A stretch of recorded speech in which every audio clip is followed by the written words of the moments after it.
আসসালামু আলাইকুম, কেমন আছেন সবাই? আশা করি যে যেখান থেকে আমার এই ভিডিওটা দেখছেন ভালো আছেন, দেন সুস্থ আছেন।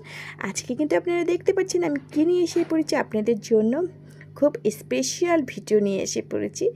আর এটা হচ্ছে কি আপনারা বলেন তো, এখানে হচ্ছে রসুন, অনেকগুলো রসুন আছে।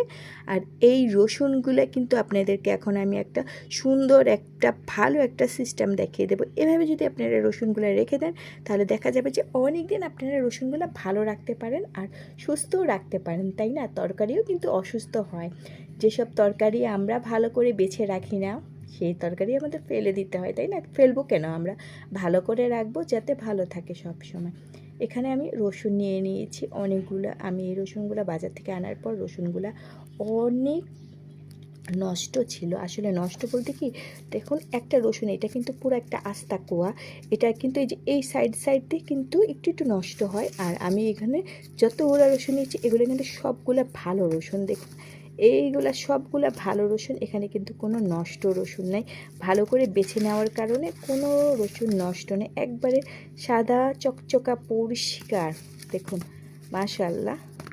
শুধু একটু সময় লাগবে আপনাদের, 5 থেকে 10 মিনিট এরকম করে যদি রাখেন তাহলে রসুনগুলো আপনারা নর্মাল ফ্রিজে রেখে দিতে পারবেন, তাহলে অনেক দিন ভালো থাকবে। যদি একটু কষ্ট করেন তাহলে রসুনগুলো অনেক দিন ভালো রেখে আপনারা খেতে পারবেন। আর এখানে আমি আপনাদেরকে দেখাচ্ছি, এখানে কিন্তু রসুনগুলো আমি বেছে বেছে রেখেছি। এখানে কিছুটা রসুন একটু নষ্ট, যেমন এই যে দেখুন এখানে কিন্তু একটা রসুনের কোয়া আমি মাঝখানেটা ফেলে দিয়েছি, একটু পোকা পোকা ছিল। যদি আপনারা এভাবে যদি একটু পরিষ্কার করে রাখেন, আপনারা অনেক দিন এই রসুনগুলো রেখে খেতে পারবেন আর নষ্ট হবে না সহজে। এখানে ভালো ভালো রসুন সবগুলা। আর এই যে যেমন এই যে আপনাদের শেয়ার করছি, এখানে কিন্তু নষ্ট হয়ে যায়, একটু কালো কালো হয়ে যায়। এটা যদি আপনারা সাথে সাথে ফেলে দেন তাহলে এই রসুনগুলো অনেক দিন ভালো থাকবে আর নষ্ট হবে না।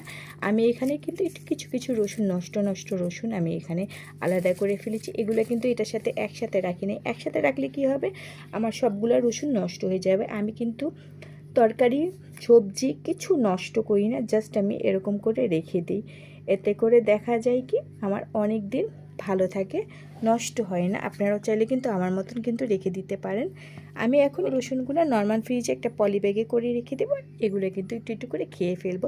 যদি আমার এই ভিডিওটা ভালো লাগে থাকে তাহলে কিন্তু অবশ্যই লাইক কমেন্ট আর শেয়ার করতে ভুলবেন না। নতুন আরও ভিডিও নিয়ে আমি আপনাদের মাঝে চলে আসবো।